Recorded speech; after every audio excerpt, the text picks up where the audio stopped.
दोस्तों, स्वागत है आपका रूबिकल एकेडमी में।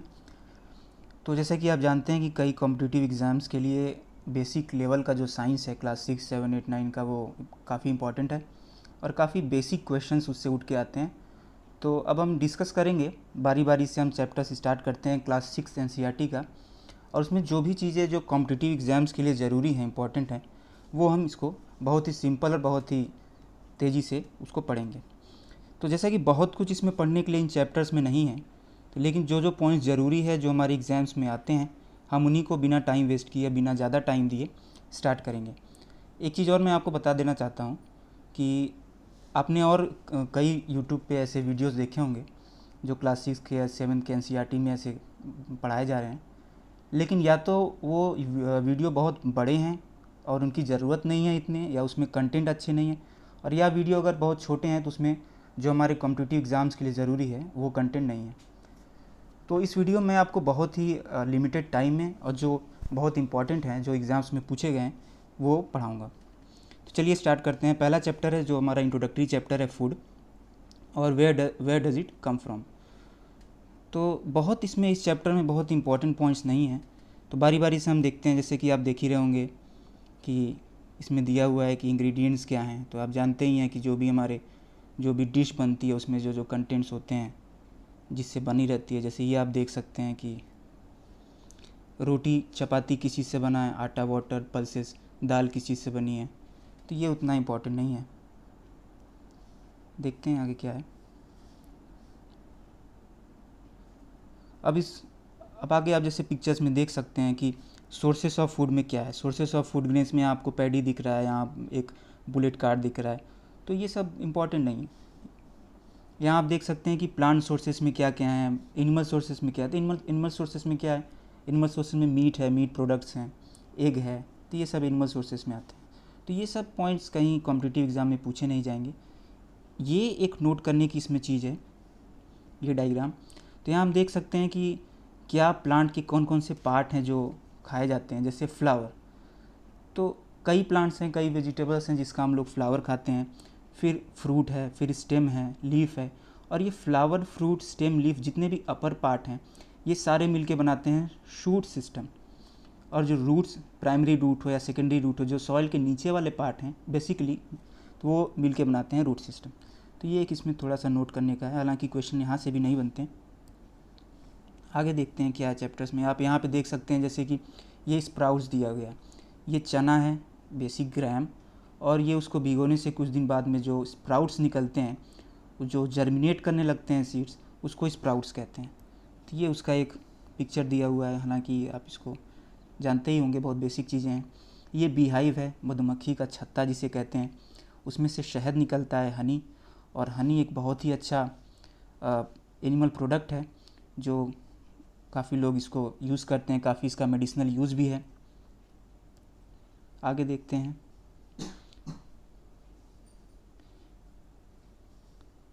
जो ये एक यहाँ पे ये हमें देखना चाहिए कि हर्बीवर, कार्नीवर, ओमनीवर क्या होता है। तो ये बहुत बेसिक चीज़ है, सबको पता ही होते हैं कि जो एनिमल्स या जो प्लांट और प्लांट के प्रोडक्ट्स को खाते हैं उसे हर्बीवर कहते हैं। जो एनिमल या एनिमल के प्रोडक्ट्स को खाते हैं उसे कार्नीवर कहते हैं। और जो एनिमल्स दोनों चीज़ों को खाते हैं उन्हें ओमनीवर कहते हैं। हिंदी में आप इसे जानते होंगे, हर्बीवर को शाकाहारी कहते हैं, कार्निवर्स को मांसाहारी कहते हैं, और जो दोनों खाते हैं उन्हें मिक्स्ड या ओमनीवर कहते हैं। ठीक है। अब यहाँ ये लिस्ट दी हुई है कि आप इनमें बताएं कि कौन से ओमनीवर हैं, कौन से। तो ये सब बच्चों के काम है, हमारे एग्ज़ाम्स में इसका कोई इम्पोर्टेंट नहीं है। तो आपने देखा होगा कि फर्स्ट चैप्टर में बहुत ऐसी चीज़ नहीं है, क्योंकि हाँ ये इंट्रोडक्टरी चैप्टर है। एक चीज़ यहाँ पे इसके एक्सरसाइज में दिया हुआ है जो हमें ध्यान देना चाहिए। ये मैच द कॉलम्स दिया हुआ है। आइए एक बार इसको सॉल्व करते हैं, देखते हैं क्या है। तो मिल्क, कर्ड, पनीर और घी, जैसा आप देख रहे हैं कि सारे के सारे ये जो इसमें चीज़ें हैं ये एनिमल प्रोडक्ट्स हैं, सारे एनिमल से डिराइव होते हैं। तो ये हमारा हो जाएगा एनिमल प्रोडक्ट। अब हम देखते हैं स्पिनच, कॉलीफ्लावर, कैरेट, ये क्या है, सारा का सारा सब्जी है, सारा वेजिटेबल्स है। तो ये बहुत बेसिक हो गया, वेजिटेबल्स। लायंस एंड टाइगर्स क्या हैं, आप जानते हैं कि ये ऐसे एनिमल हैं, ये कार्निवर हैं जो दूसरे एनिमल्स को खाते हैं, जो मीट या मीट के प्रोडक्ट्स को खाते हैं। तो ये ईट अदर एनिमल्स। हर्बीवर आप जानते हैं जो प्लांट या प्लांट के प्रोडक्ट को खाते हैं। ठीक है। तो इसमें कुछ अब बिना टाइम वेस्ट किए हम स्टार्ट करते हैं सेकेंड चैप्टर।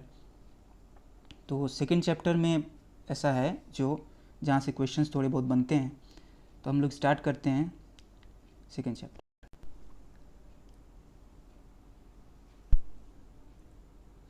तो दोस्तों ये हमारा सेकेंड चैप्टर और इसका नाम है कंपोनेंट्स ऑफ फूड। तो इसमें कुछ इंपॉर्टेंट चीज़ें हैं जो हमें देखनी चाहिए। आइए देखते हैं इसको। तो फूड के क्या क्या कंपोनेंट्स हो सकते हैं, इसमें हम वो डिस्कस करेंगे।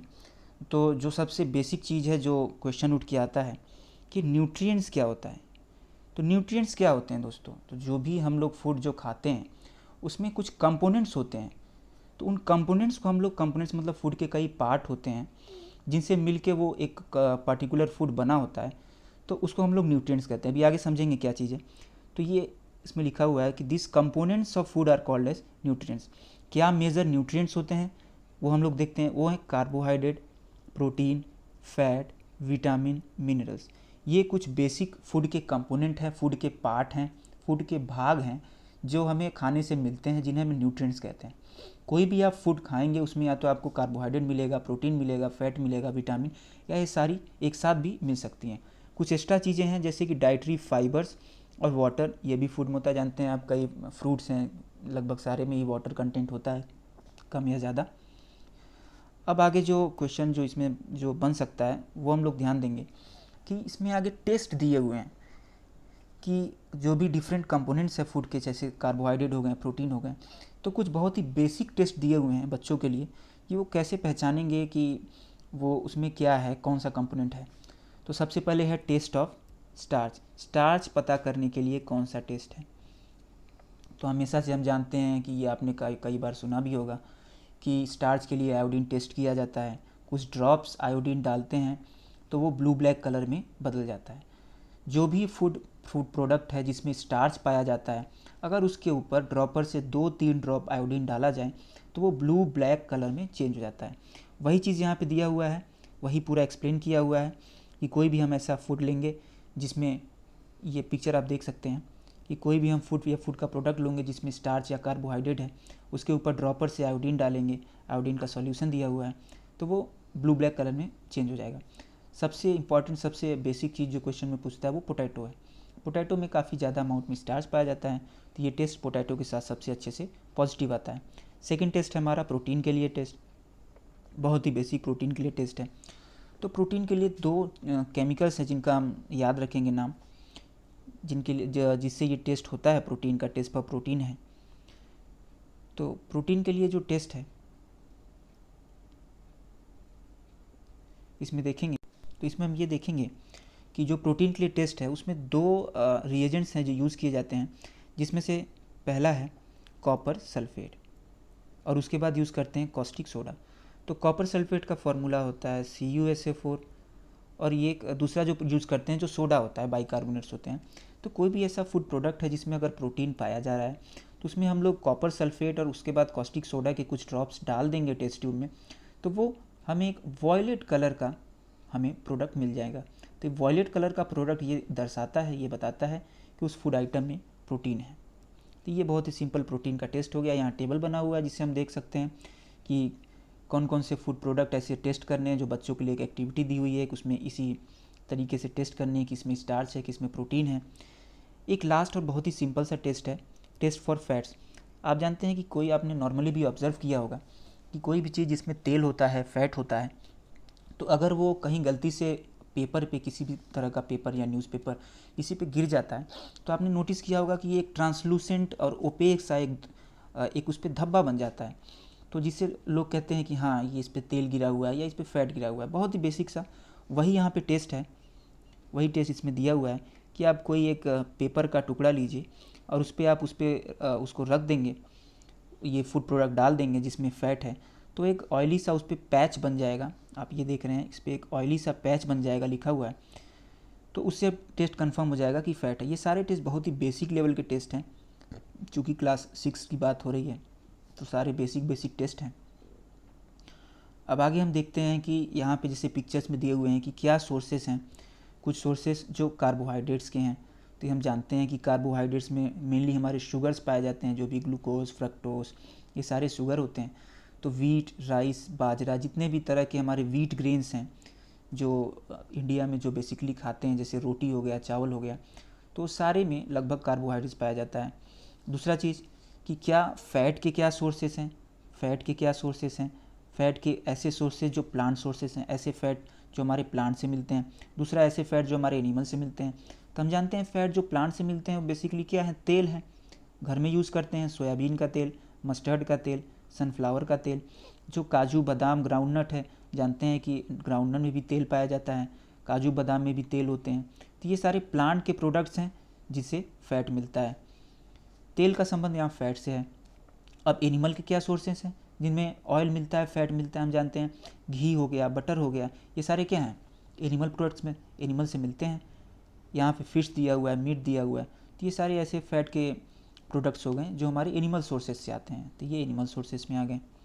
अब आगे हम देखेंगे, अब हम लोग ये देखेंगे इस पिक्चर में क्या दिया हुआ है कि प्रोटीन के सोर्सेस। अब प्रोटीन के भी दो सोर्सेज दिए हुए हैं, ऐसे जो प्लांट से हैं, दूसरे ऐसे जो एनिमल से हैं। अब हम प्लांट के प्रोडक्ट देखेंगे तो हमें पता है कि आपने जैसे ध्यान दिया होगा कि घर वाले भी कहते हैं कि दाल खाइए। दाल क्यों खाइए, क्योंकि दाल में क्या होता है, ज़्यादा प्रोटीन होती है। अब यहाँ पे हम देखेंगे तरह तरह के दाल हैं, पल्सेस हैं, ग्राम, मूंग, तुअर दाल, बीन्स हो गए, पीस, मटर हो गया, सोयाबीन हो गया। तो ये सारे हाईली क्या हैं, इनमें क्या मिलेगा, इनमें प्रोटीन मिलेगा। ये प्रोटीन कंटेंट है, यहाँ से प्रोटीन डिराइव होता है। और कैसे सोर्सेस हैं, इस सारे के सारे कैसे हैं, प्लांट के सोर्सेस हैं। तो ये हमने देख लिया। अब आगे क्या देखेंगे कि कौन कौन से एनिमल के सोर्सेस हैं जहाँ से प्रोटीन मिल रहा है, कौन कौन से ऐसे सोर्स हैं जो एनिमल डिराइव्ड हैं। तो ये देखिए फिर से यहाँ फ़िश, मीट। तो बेसिकली जो मीट है, जो भी मीट के प्रोडक्ट्स हैं, तो उनमें प्रोटीन कंटेंट होता ही है। तो आपने देखा होगा कि जो लोग बॉडी बिल्डिंग करते हैं, मसल बिल्डिंग करते हैं, तो वो फ़िश और मीट ऐसे प्रोडक्ट्स का यूज़ करते हैं कि उनमें प्रोटीन कंटेंट ज़्यादा होता है। मिल्क हो गया, एग्स हो गए और पनीर हो गया, ये सारे के सारे एनिमल सोर्सेस हैं, एनिमल सोर्सेस से आए हुए प्रोटीन हैं। मतलब सारे जितने भी हैं ये प्रोटीन के प्रोडक्ट्स हैं, ये एनिमल से डिराइव्ड हो रहे हैं। काउस, बफेलोस, ये मीट हो गए, फ़िश हो गए, ये सारे एनिमल से डिराइव्ड हो रहे हैं। तो ये प्रोटीन्स हो गए बेसिक। अब यहाँ पे आप देखेंगे कुछ विटामिन्स के बारे में दिया हुआ है। तो विटामिन्स के बारे में क्या दिया हुआ है कि विटामिन्स हेल्प इन प्रोटेक्टिंग और बॉडी अगेंस्ट डिसीजेस। आप जानते हैं अभी जैसे कोरोना का टाइम चल रहा है, तो आपने सुना होगा कि विटामिन सी का कितना डिमांड बढ़ गया है। तो विटामिन सी, ये जितने भी हैं, ये हमारे डिजीज़ेस, जितने भी विटामिन हैं, ये बेसिकली डिजीज़ेस से फाइट करने में हमें काफ़ी हेल्प करते हैं। अब क्या क्या टाइप्स हैं विटामिन, आप जानते हैं विटामिन कई टाइप्स हैं, vitamin A, B, C, D, E K, ऐसे कई टाइप हैं। विटामिन बी में कई टाइप होते हैं, B1, B2, B3 करके काफ़ी लंबा लिस्ट है, तो उन्हें एक साथ बी कॉम्प्लेक्स कहा जाता है।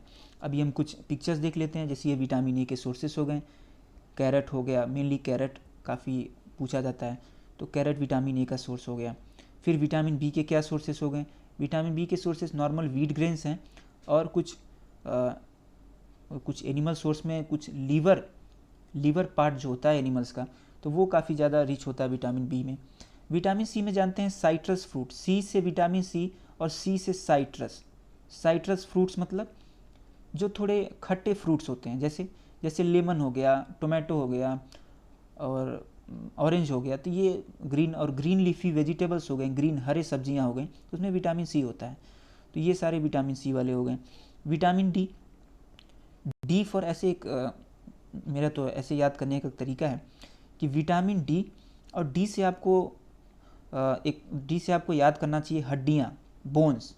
तो हड्डियों में भी ड आ रहा है, डी, और बोन्स बेसिकली कहना चाह रहा हूँ कि विटामिन डी जो है ये बोन्स के नॉर्मल फंक्शनिंग के लिए, और बोन्स हेल्दी रहें हमारे, उसके लिए विटामिन डी का बहुत ज़्यादा यूज़ है। तो ऐसे याद रखें, विटामिन डी बोन्स के लिए ज़रूरी है। विटामिन ए को आप याद कर सकते हैं यहाँ पे कि विटामिन ए का संबंध आइस से है, आँखों से है। तो विटामिन ए जो हैं वो हेल्दी आँखों के लिए बहुत ज़्यादा ज़रूरी है। तो ए फॉर विटामिन ए और ए फॉर आँख, तो ऐसे आप याद कर सकते हैं। ठीक है, तो ये सारी चीज़ें हो गई। आगे देखते हैं। तो एक यहाँ पे एक शब्द दिया हुआ है डाइटरी फाइबर्स, हालांकि इससे क्वेश्चन नहीं आता, फिर भी इसको हम लोग देख लेते हैं कि डाइटरी फाइबर्स का क्या रोल है। देखिए डाइटरी फाइबर्स ऐसे हैं जो हमें कोई न्यूट्रिशन प्रोवाइड नहीं करते हैं। एज सच हमारे बॉडी बिल्डिंग के लिए, हमारे बॉडी के अच्छे ग्रोथ के लिए ऐसे ये ज़रूरी नहीं है, लेकिन इनका क्या रोल है?